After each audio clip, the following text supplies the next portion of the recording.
Uttarakhand high court ने राज्य के रिटायर कर्मचारियों की दायर जनहित याचिका पर सुनवाई की है। ये सुनवाई राज्य के रिटायर कर्मचारियों से सरकार की ओर से स्वास्थ्य बीमा के नाम पर जबरन उनकी पेंशन से स्वास्थ्य बीमा के नाम पर हर महीने पैसा वसूलने के मामले में की गई।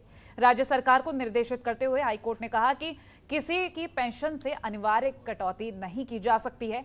कोर्ट ने राज्य से पूछा है कि वो इसे जारी रखना चाहेंगे या बंद करेंगे। इस पर कोर्ट ने राज्य सरकार से सोमवार तक जवाब दाखिल करने को कहा है। वहीं इस मामले की अगली सुनवाई 16 अगस्त को होगी। देखिए, गणपत सिंह बिष्ट जो कि एक रिटायर्ड पेंशनर है, उनके द्वारा जो जनहित याचिका दाखिल की गई है उसमें 2 स्पष्ट मांगे रखी गई हैं। पहला, जो स्टेट गवर्नमेंट हेल्थ स्कीम है वो अनिवार्य रूप से सारे सरकारी कर्मचारियों के वेतन और पेंशन से कटौती करती है, तो अनिवार्य कटौती को बंद करा जाना चाहिए। और दूसरा कि स्टेट गवर्नमेंट हेल्थ स्कीम की ओपीडी व्यवस्थाएं और डायग्नोस्टिक व्यवस्थाएं, रेडियोलॉजी व्यवस्थाएं सेंट्रल गवर्नमेंट हेल्थ स्कीम के मामले में अगर देखा जाए तो उससे काफ़ी तुच्छ हैं। इन दोनों प्रकरणों पर आज माननीय उच्च न्यायालय ने गंभीर सुनवाई करी है और राज्य सरकार को स्पष्ट कहा है कि अनिवार्य कटौती किसी की पेंशन से नहीं हो सकती। और राज्य सरकार को सोमवार तक का समय दिया है कि वो माननीय उच्च न्यायालय को बताएं कि क्या वह अब भी अनिवार्य कटौती आगे रखना चाहेंगे या अपना पेंशन से अनिवार्य कटौती के निर्णय को वापस लेंगे। और वहीं 11 सितंबर को उत्तराखंड के सभी जिलों में लोक अदालत का आयोजन किया जाएगा, जिसमें लंबे समय से चल रहे मामलों को आपसी समझौते के तहत निस्तारित करने का प्रावधान किया गया है। जिला विधिक सेवा प्राधिकरण देहरादून के सचिव नेहा कुशवाहा ने कहा कि फौजदारी के समन्वय, मोटर दुर्घटना प्रतिकर, वैवाहिक और आपसी विवाद, श्रम संबंधी, भूमि संबंधी, दीवानी समेत लंबित पड़े मामलों के निस्तारण के लिए एक प्रार्थना पत्र देकर आपसी समझौते कर मामलों का निस्तारण किया जाएगा। माननीय राष्ट्रीय विधिक सेवा प्राधिकरण नई दिल्ली द्वारा पूरे देश में 11 सितंबर 2021 को राष्ट्रीय लोक अदालत का आयोजन किया जा रहा है। उन्हीं के तत्वाधान में माननीय उत्तराखंड राज्य विधिक सेवा प्राधिकरण एवं जिला विधिक सेवा प्राधिकरण देहरादून द्वारा देहरादून जनपद के समस्त न्यायालयों में राष्ट्रीय लोक अदालत का आयोजन किया जा रहा है 11 सितंबर 2021 को। लालकुआं पहुंचे उत्तराखंड प्रमुख वन संरक्षक राजीव भरतरी ने तराई पूर्वी वन प्रभाग के डॉली रेंज के नर्सरी में आधुनिक तरीके से बनाई गई ग्रास नर्सरी का निरीक्षण किया। इस दौरान डीएफओ संदीप कुमार ने उन्हें गुलदस्ता भेंट करते हुए उनका स्वागत किया।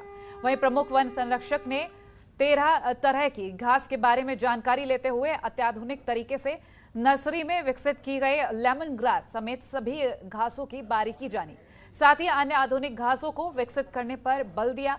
इस दौरान प्रमुख वन संरक्षक राजीव भरतरी ने नर्सरी में पौधारोपण करते हुए पर्यावरण को शुद्ध बनाए रखने का संदेश भी दिया।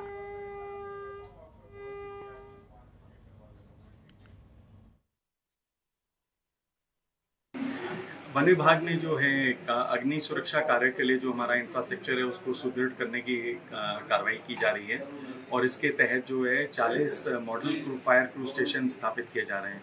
इन क्रू स्टेशन में वन विभाग का जो है इमरजेंसी रिस्पांस, जिसमें कि वनाग्नि रोकथाम तो है ही है, पर उसके साथ मानव वन्यजीव संघर्ष न्यूनीकरण भी। तो अभी हमने वहाँ पे संजय वन में देखा और वहाँ की साइट उपयुक्त नहीं पाई गई, तो तराई केंद्रीय वन प्रभाग का ये जो है मॉडल क्रू स्टेशन वो टांडा रेंज परिसर में स्थापित किया जाएगा। और वहीं रुद्रप्रयाग के तल्ला नागपुर पट्टी में पूर्व मुख्यमंत्रियों की एक भी घोषणा पर अमल नहीं हो पाया है। ऐसे में ग्रामीणों ने 12 अगस्त को चोपता में सांकेतिक धरना प्रदर्शन करने का निर्णय लिया है। साथ ही क्षेत्रीय जनता ने सरकार और शासन प्रशासन पर क्षेत्र की उपेक्षा करने का आरोप भी लगाया। आपको बता दें कि पूर्व मुख्यमंत्रियों ने तल्ला नागपुर पट्टी में राजकीय महाविद्यालय की स्थापना, 20 बेड का हॉस्पिटल, एएनएम ट्रेनिंग सेंटर, पृथक तहसील की स्थापना, तल्ला नागपुर पेयजल योजना के फेज 2 समेत कई योजनाओं के लिए घोषणा की गई थी।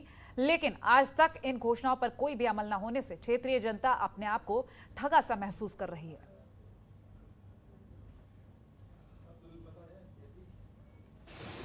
हमने जो है 26 तारीख को जुलाई को मुख्यमंत्री पुष्कर सिंह धामी जी के नेतृत्व में एक ज्ञापन दिया है, जिसमें जो है पूर्व में मुख्यमंत्री ने, चाहे वो हरीश रावत जी हों, खंडूड़ी जी हों, भगत सिंह कोश्यारी जी हो, इन्होंने हमारे तल्ला नागपुर क्षेत्र के लिए एएनएम ट्रेनिंग कॉलेज की, महाविद्यालय की, हमारे पंपिंग योजना की, फेज 2 जो धारकों से नैनी देवी तक का है, और उप तहसील की लगातार घोषणाएं की हैं, लेकिन अभी तक धरातल पर कुछ भी देखने को नहीं मिल रहा है।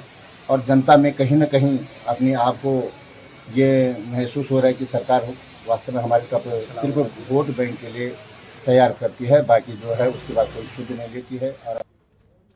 और वहीं टिहरी में ऋषिकेश बद्रीनाथ नेशनल हाईवे के तोता घाटी के पास भारी चट्टान गिरने से रास्ता बाधित हो गया है। रास्ता कई घंटों के बाद भी नहीं खुल पाया है, जिसके बाद लोगों को आवाजाही में काफी ज्यादा परेशानियों का सामना करना पड़ रहा है। और वहीं इस मामले की सूचना मिलते ही प्रशासन और पुलिस मौके पर पहुंची। प्रशासन ने all weather road construction company को मलबा हटाने के निर्देश दिए, जिसके बाद मलबा हटाने का काम लगातार जारी है। फिलहाल प्रशासन ने श्रीनगर बद्रीनाथ जाने वाली गाड़ियों का रूट ऋषिकेश से भद्रकाली, नरेंद्र नगर, खाड़ी, गजा, चाका से देवप्रयाग रूट पर डाइवर्ट कर दिया है।